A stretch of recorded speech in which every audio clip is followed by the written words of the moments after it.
Hello guys, what's up? Once again, Balaboy OFW here. So for today's vlog mga idol is pag-uusapan natin si Mr. Longbam, ang Stephen Curry ng Pinas. Pero suspended na sa PSL.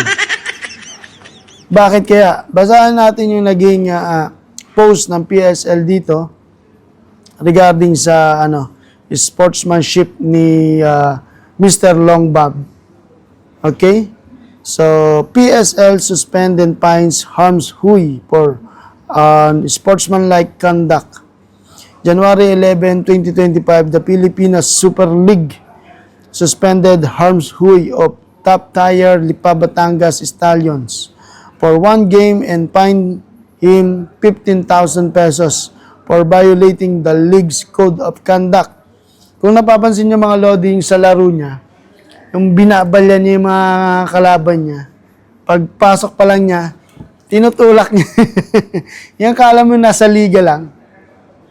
Ayun yung mga isa sa dahilan.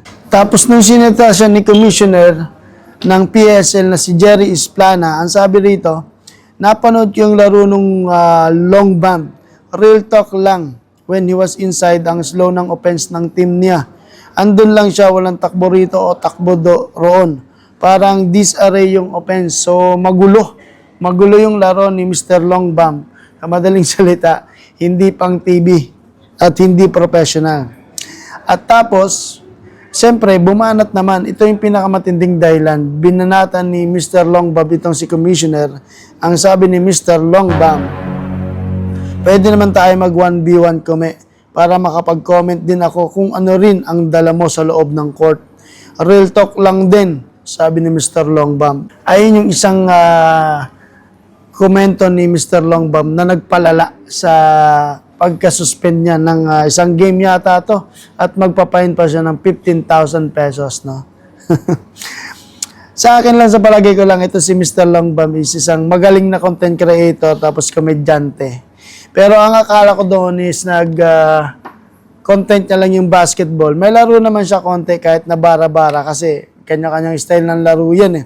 Pero nung pumasok siya sa PSL, hindi na makatarungan yung ganong style niya. No? Yung larong liga, larong kanto, yung wala pa sa depensa mo is yung depensa mo talagang technical foul agad, yung mga pambabalya niya sa mga player, di ba?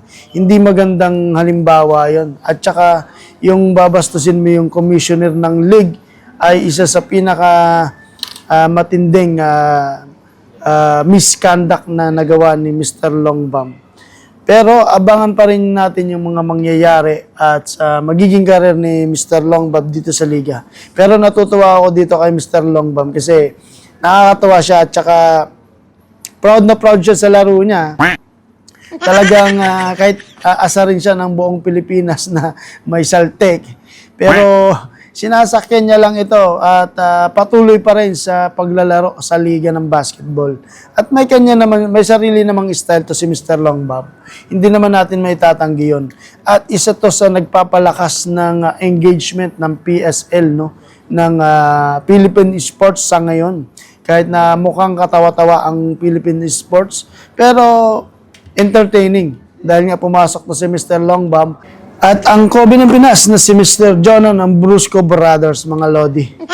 So, yon, good luck sa iyo Mr. Longbam. Hindi ka pa nakaka-score pero nag-penalty ka na ng 15,000 pesos for one game. So, sana magbago ka na at nandito ako, isa sa mga tagahanga mo kahit nakakabwisit kang maglaro. Pero at the same time, very entertaining at saka masyado kang believe sa sarili mo. Okay yan. So, ipagpatuloy mo yung kalakuhan mo sa basketball at andito kami. Handang tumarantado sa iyo, Mr. Longbam. Alright? Yun lang mga idol. Sana pabalikin nyo na si Mr. Longbam.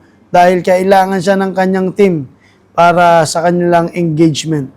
Alright, yun lang po. Pibigay ito pa yung zero. Kasama natin si Rapi Sam Steel. Nasa likod. Kaway ka man, idol! Ayan. At si Brian Pontanar, mga Lodi. Mabuhay.